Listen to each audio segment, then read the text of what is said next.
আসসালামু আলাইকুম রহমতুল্লাহ। আজকে আমরা ইনশাল্লাহ জিনতত্ত্ব বিবর্তন জেনেটিক্স অ্যান্ড ইভলিউশন এই অধ্যায়টা নিয়ে আলোচনা করব। আমাদের আলোচনাগুলো হবে মেডিকেল অ্যাডমিশন ভিত্তিক। তা আমি ইনশাল্লাহ ট্রাই করব প্রতিটা লাইন এখানে একদম ইম্পর্ট্যান্ট কোর যে জিনিসগুলো আছে একদম ডিটেলসে ব্যাখ্যা করার জন্য। এই লেকচারগুলো ইনশাল্লাহ যে দেখবে তার আশা করি কোনো ধরনের সমস্যা থাকবে না ইনশাল্লাহ। আমরা শুরু করতে চাচ্ছি জিনতত্ত্ব বিবর্তন জেনেটিক্স অ্যান্ড ইভলিউশন। একটা বিষয় একটু মাথায় রাখতে হবে, যারা মেডিকেল অ্যাডমিশন দিবেন তাদের ক্ষেত্রে একটু বলে নিই। সেটা হচ্ছে আপনারা যখন কোনো একটা অধ্যায় পড়বেন তখন সেই অধ্যায়ের সাথে বাংলা টার্মগুলোর সাথে যে ইংলিশ টার্মগুলো আছে ওগুলো একটু দেখবেন। অনেক সময় প্রশ্ন হচ্ছে ইংলিশ টার্ম দিয়ে হইতে পারে, so Bangla medium Bangla term দিয়ে প্রশ্ন আসবে, এটা ধরে রাখাটা হচ্ছে বোকামি। ইংলিশ টার্ম দিয়ে অনেক সময় প্রশ্ন আসতে পারে, দ্যাটস ওয়াই বাংলার সাথে ইংলিশটা একটু আপনাকে দেখে নিতে হবে। আচ্ছা, তাহলে অধ্যায়ের নাম হচ্ছে জিনতত্ত্ব বিবর্তন।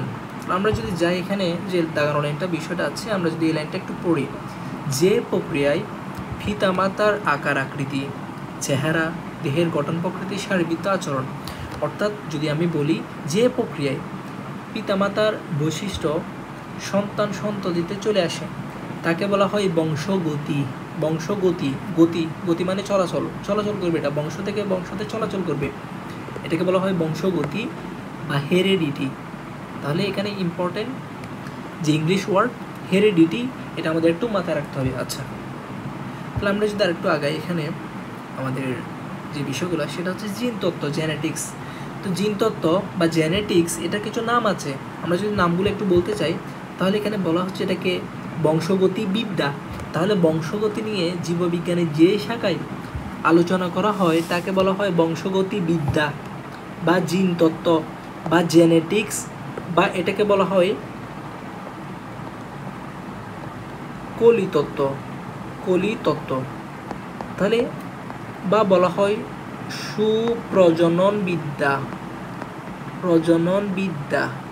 হ্যাঁ, অর্থাৎ এখানে আমি একটা অধ্যায় যখন পড়াবো তখন মোটামুটি বায়োলজির বাকি যে রাইটারের বইগুলো আছে সবগুলো কাভারে চলে আসবে। তো অন্য রাইটারের বই এই নামগুলো আছে।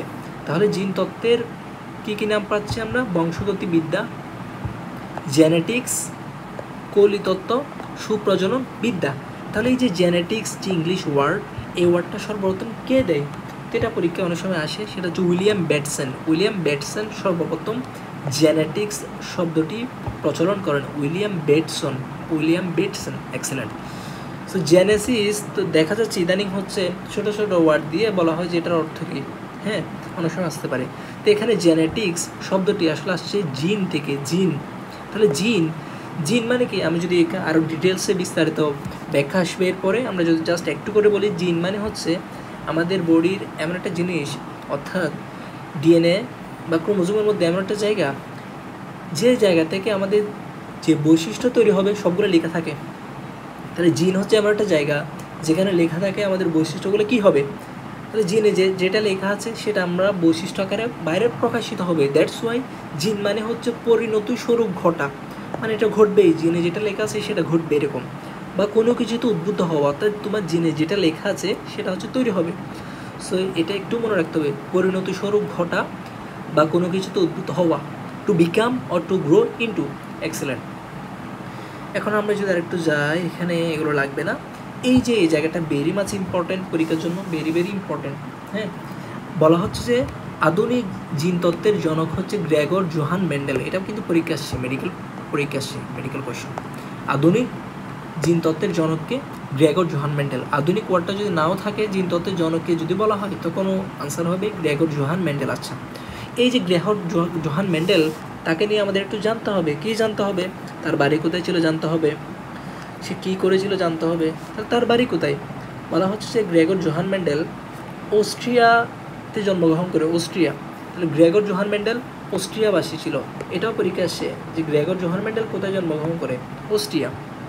আচ্ছা, কী করে উনি? তো বাংলা ফিল্মের মতো আর কি অনেকটা, যে ছোটোবেলায় ইচ্ছা ছিল বিজ্ঞানী হবে, তো বাপ মায়ের টাকা ছিল না, যার কারণে বিজ্ঞানী হইতে পারে নাই। এই কারণে তিনি একটা অস্ট্রিয়ার ব্রুন শহরে, কোন শহরে? ব্রুন, অস্ট্রিয়ার ব্রুন শহরে একটা গির্জায় তিনি হচ্ছে শিক্ষক হিসেবে নিয়োজিত হন। তো এইটাকে আমরা যারা গির্জায় যারা কাজ করে বা শিক্ষক হিসেবে নিয়োজিত হয় তাদেরকে বলা হয় ধর্মযাজক। তাহলে তিনি ছিলেন ধর্মযাজক। আচ্ছা, ধর্মযাজক। তাহলে গির্জায় যাওয়ার পরে তিনি হচ্ছে চারপাশে একটা বাগান করছে। এই বাগানের মধ্যে 34 প্রকার মটরশুঁটি লাগাইছে। 34 প্রকার, কয় প্রকার? 34 প্রকার, এটা ইম্পর্টেন্ট। 34 প্রকার মটরশুঁটি লাগাইছে। মটরশুঁটির বৈজ্ঞানিক নাম কি? ইম্পর্টেন্ট, পিসাম সিটিবাম। আচ্ছা, কি অবস্থায় এই মটরশুঁটি লাগিয়ে কী করলো? এই যে 34 প্রকার মটরশুঁটি লাগাইছে, তিনি এই মটরশুঁটিগুলো নিয়ে প্রায় 7 বছর পরীক্ষা করে। কয় বছর? 7 বছর। 7 বছর পরীক্ষা নিরীক্ষা করার পরে মটরশুঁটি নিয়ে তিনি হচ্ছে 2টি সূত্র আবিষ্কার করে। কয়টি? 2টি। এই 2টি সূত্রকে বলা হয় মেন্ডেলের সূত্র বা মেন্ডেলিজম। এগুলোকে আসলে জিনতত্ত্বের ভিত্তি ধরা হয়। মেন্ডেলের যে সূত্র, এদেরকে বলা হয় জিনতত্ত্বের ভিত্তি। আচ্ছা, তাহলে এই যে সংক্ষিপ্ত জীবনে আমরা বলতেছি তিনি কৃষকের সন্তান ছিলেন, অস্ট্রিয়ায় জন্মগ্রহণ করেন, এটা পরিকাশ্যে বলছি। তারপর হচ্ছে তিনি অস্ট্রিয়ার ব্রুন শহরে, বলেছি আমি, গির্জায় শিক্ষক হিসেবে নিয়োগ দেয়।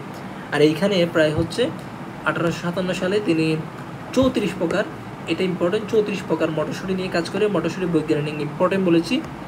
এবং প্রায় 7 বছর পরীক্ষা নিরীক্ষা করে তিনি 2টি সূত্র আবিষ্কার করে। এক্সেলেন্ট।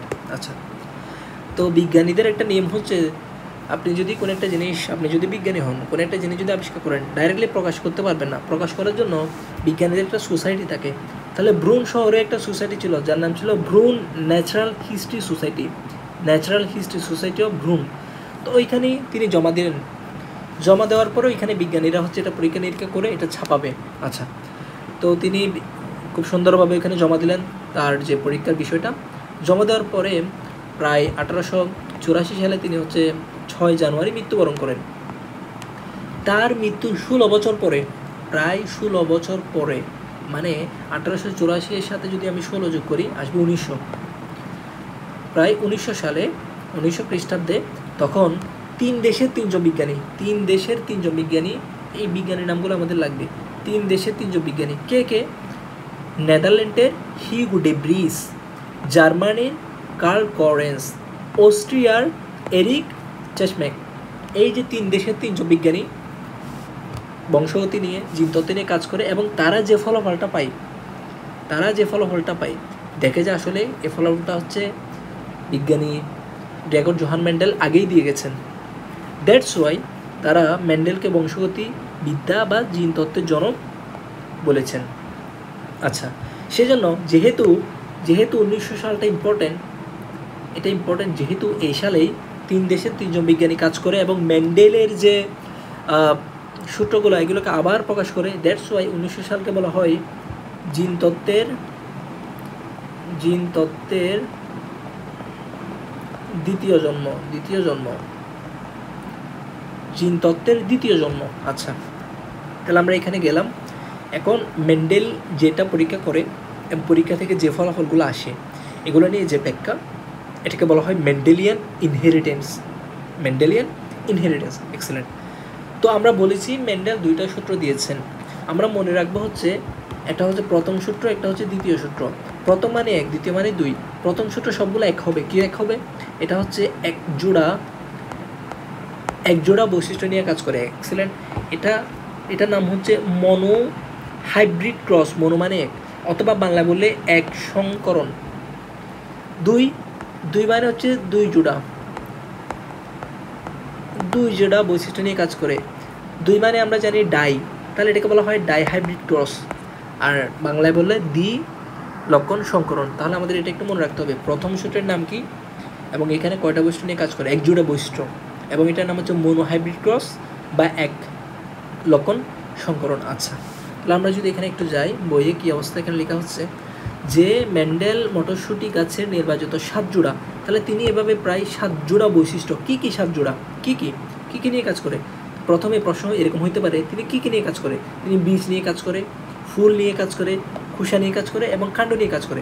এবং এই যে 4টা জিনিস নিয়ে কাজ করে, 4টা জিনিসের কি বৈশিষ্ট্য নিয়ে কাজ করে? বীজের আকার, বীজপত্র, ফুলের বর্ণ, খোসার আকার, খোসার বর্ণ, কাণ্ডের ফুলের অবস্থান এবং কাণ্ডের দৈর্ঘ্য। তাহলে এখানে যদি আমরা দেখি 1, 2, 3, 4, 5, 6, 7, প্রায় 7 জোড়া বৈশিষ্ট্য নিয়ে কিন্তু উনি কাজ করে, এখানে এটাই বলা হচ্ছে। তো আমরা বলেছি তার যে প্রথম সূত্রের জন্য এখানে যে বিষয়টা আসবে এটাকে বলা হয় মনোহাইব্রিড ক্রস বা এক লক্ষণ সংকরণ, আমরা এটা বলেছি। আচ্ছা, ইয়েস। তারপর আমরা বলেছি দ্বিতীয় সূত্র ডাইহাইব্রিড ক্রস বলা হয় বা দ্বিলক্ষণ সংকরণ, আর এই দুইটাকে একটা বলা হয় মেন্ডেলিয়ান ইনহেরিটেন্স, আমরা এটা বলেছি। এখন একটা প্রশ্ন জাগতে পারে যে মেন্ডেল এত কিছু থাকতে তিনি কেন মটরশুঁটি গাছ নিয়েছেন? 1 নাম্বার প্রশ্ন। 2 নাম্বার হচ্ছে তিনি মটরশুঁটি গাছ নিয়ে কাজ করার ফলে সফল কেন হয়েছেন? তাহলে 2টা প্রশ্ন এখানে ঘুরপাক খাচ্ছে। এই 2টা প্রশ্ন পরীক্ষার জন্য ইম্পর্টেন্ট। তাহলে আমরা জাস্ট হেডিংগুলো ইম্পর্টেন্ট, আমাদের হেডিংগুলো কী কী? 1 নাম্বার হচ্ছে মটর গাছটা 1 বর্ষজীবী, মানে প্রতি বছর এটা ফল দিবে। এখন কেউ যদি বাগানে এমন একটা গাছ লাগায় যেটা 10 বছর পরে একবার ফল দেয়, তাহলে তো সে আর পরীক্ষা করতে পারবে না, সে 2বারই পরীক্ষা করতে পারবে সারা জীবন মিলিয়ে। দ্যাটস ওয়াই এমন একটা গাছ লাগবে যেটা হচ্ছে বছরে মানে অল্প সময়ের মধ্যে ফল দেয়। দ্যাটস ওয়াই মটর গাছ লাগিয়েছেন যেটা হচ্ছে 1 বর্ষজীবী। আচ্ছা, এরপর বলা হচ্ছে এটার আয়ুষ্কাল স্বল্প। তো এটা আয়ুষ্কাল স্বল্প হলে এখানে নতুন গাছ উঠবে, দ্যাটস ওয়াই। আচ্ছা, মটর ফুল উভলিঙ্গ সুবিধা কি? আমরা বাইরে থেকে পরাগায়ন করানোর জন্য বাইরে থেকে আর কোনো ফুল লাগবে না, আমি ওই উভলিঙ্গ যেহেতু ওই গাছের মধ্যে পরাগায়ন করতে পারবে, এটাকে বলা হয় স্বপরাগী। যেহেতু উভলিঙ্গ, দ্যাটস ওয়াই আমরা স্বপরাগী করতে পারি। আচ্ছা, এবং ফুলগুলো কিন্তু ফুল আকারে বড় হওয়ায় পরাগায়ন করাটা সোজা হয়। আচ্ছা, এবং এখানে বহু প্রকরণ উপস্থিত, ভেরি ইম্পর্টেন্ট। এবং এই সংকরণের মাধ্যমে যেই ফুলগুলো তৈরি হচ্ছে, যে উদ্ভিদগুলো তৈরি হবে পরবর্তীতে, এবং সবগুলো হচ্ছে উর্বর হয়, মানে এদের থেকেও আমরা পরবর্তীতে আবার উদ্ভিদ তৈরি করতে পারবো। তাহলে আমরা যদি হেডিং পয়েন্টগুলো বলি, হেডিংয়ের মধ্যে কী কী আছে? তাহলে কেন তিনি মটরশুঁটি নিয়েছে? কারণ 1 বর্ষজীবী। পরীক্ষা কীভাবে আসতে পারে? বলবে যে মটর গাছের বৈশিষ্ট্য 9 কোনটি, মটর গাছের বৈশিষ্ট্য কোনটি, এভাবে করে আসবে। তাহলে আয়ুষ্কাল অল্প, উভলিঙ্গ, স্বপরাগী, ফুলগুলো আকারে বড়, বহু উপকরণ উপস্থিত, এবং এরা হচ্ছে উর্বর। ভেরি ইম্পর্টেন্ট এই জায়গাটা। আচ্ছা, মেন্ডেলের সাফল্য বা কৃতকার্যের কারণ, তো এখানে আমি শুধু একটা লাইনে দাগ দিব, যেটা ইম্পর্টেন্ট, সেটা হচ্ছে মটরশুঁটির ডিপ্লয়েড কোষে 7 জোড়া জিনোম আছে, 7 জোড়া ক্রোমোজোম। তো এটা মনে রাখা সোজা। আমরা বলেছি মেন্ডেল যে বৈশিষ্ট্যগুলো নিয়ে কাজ করে, এখানে প্রায় 7 জোড়া বৈশিষ্ট্য ছিল, 7 জোড়া। তো 7 জোড়া যেহেতু বৈশিষ্ট্য ছিল, মনে রাখবো এই 7 জোড়া বৈশিষ্ট্যের জন্য 7 জোড়া ক্রোমোজোম লাগবে, শেষ। এটা আমরা এভাবে করে মনে রাখবো। এবং তিনি যে গাছগুলো নিয়ে কাজ করেছেন, গাছগুলো হচ্ছে বিশুদ্ধের অর্থ হচ্ছে হোমোজাইগাস। আমরা এগুলো বোঝাবো হোমোজাইগাস কি, হেটেরোজাইগাস কি। বিশুদ্ধের অর্থ হচ্ছে হোমোজাইগাস মানে এগুলো খাঁটি ছিল, বিশুদ্ধ ছিল। হোমোজাইগাস খাঁটি বা বিশুদ্ধ। কারণ যে কোনো একটা পরীক্ষা যদি আমরা শুরু করতে চাই, আমরা যদি অবিশুদ্ধ কিছু নিয়ে পরীক্ষা শুরু করি, তাহলে এটা তো আসলে ফলাফল ভালো আসবে না। সো আমরা প্রথম ভিডিওতে আমরা এতটুকু পর্যন্ত রাখলাম। আমাদের নেক্সট হচ্ছে এই টপিকটা আমরা আলোচনা করবো ইনশাল্লাহ।